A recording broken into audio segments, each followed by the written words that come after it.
Masterbooks. It was highly recommended, and so I went ahead and gave it a try. As a math teacher, I want to share with you what I thought about it for the math portion of it.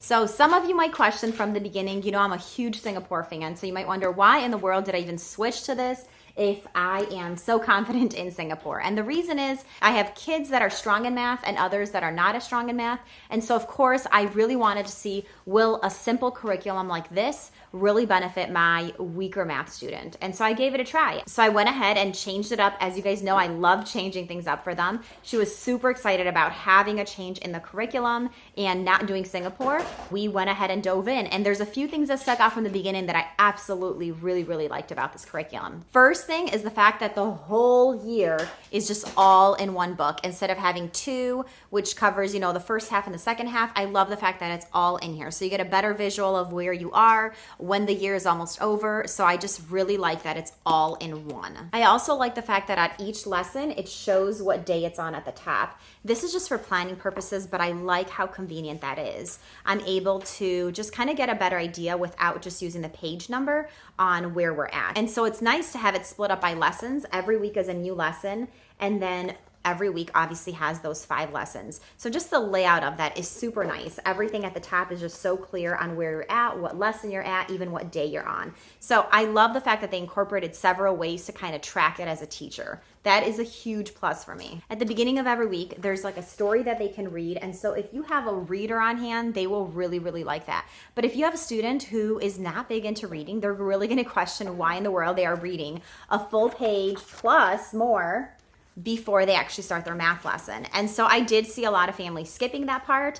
My child really liked it, but again, every child is different. So I can see my other students not liking that part at all. They do a really good job of just introducing concepts enough where it feels like it's taught to the actual child. And so I really like that because, again, a lot of times they were able to learn it on their own. If they got stuck, I was able to jump in and actually teach it to them. But it's very basic and straightforward. So I did like that about it. Now, the big question is, why in the world am I not using it then if I did like it? The big reason is because I just think it's too simple. It's not enough. I don't feel like it did a good job of taking the child and having them think further. And so it felt like it was, here is the concept I'm going to teach. Here's how you do it. Now do it.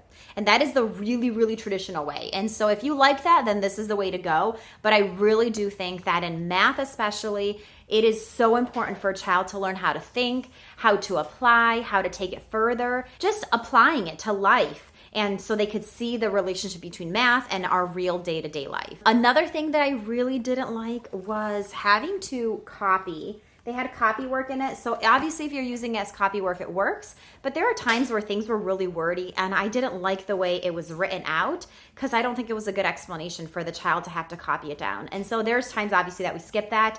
Of course, every curriculum, there will be things that you need to take out and things that you need to add. But I do like curriculums that are just more straightforward where I don't really think the copywork is needed. I think a better approach to that would be to write it in your own words. I mean, that's kind of what we started doing after a while. I was like, why am I having her do this? She's not enjoying it. It's so wordy at times that I was like, what? That's not even how I would think to explain to a child. A lot of the other concepts, they did such a good job of explaining. But for some reason, the copying word for word, I just thought it was a bit wordy and not the way a student would actually describe it. So I think if you're going to use it, I would highly encourage you that when they get to those pieces, instead of just copying it, that you encourage them to just write it in their own words. So once they read it and you possibly need to explain it a little further, just have them use their own shortened version to write it, because that's a better way for them to actually remember it in the long run. So here is an example that I want to read out loud. To multiply fractions, simply multiply the numerators together and the denominators together. Reduce if necessary. So that's one of the ones that's not super wordy, but I think visually I'd rather have them see a fraction and then do arrows and tell me multiply by and then multiply by, like an actual visual example instead of just words. Or even having an example and then having them write the steps on what do you do to solve it. That would be another excellent approach. And it really helps the child take ownership of the problem. One of the biggest reasons I didn't feel like it was enough is because math is a whole new language. I always say this to my children. You're basically learning a new way of explaining things. You're using different terminology, a different way of explaining things. And so I tell them that as they're doing it, you're gonna be uncomfortable often because it's very unfamiliar. So when something is unfamiliar, right, we always tell our kids that it takes practice. And I feel like this curriculum really, really lacks that practice. Here's one simple example. I don't think that this is enough practice for a child to actually master it and have it go from short-term memory to long-term memory. Here's another example. Here's an example of the super wordy Copywork. This would have been a good time to actually have the child write it in their own words, because let's be real, once they copy down all these sentences, they will not remember what they actually copied. So it would have been wiser to, list a few steps and say, here, write it in your own words. That way they'll actually remember it better. All right, and that's my take on Masterbooks curriculum, the math portion of it. Hopefully that gave you a better idea if it's something that you want to use versus if it's something you want to skip.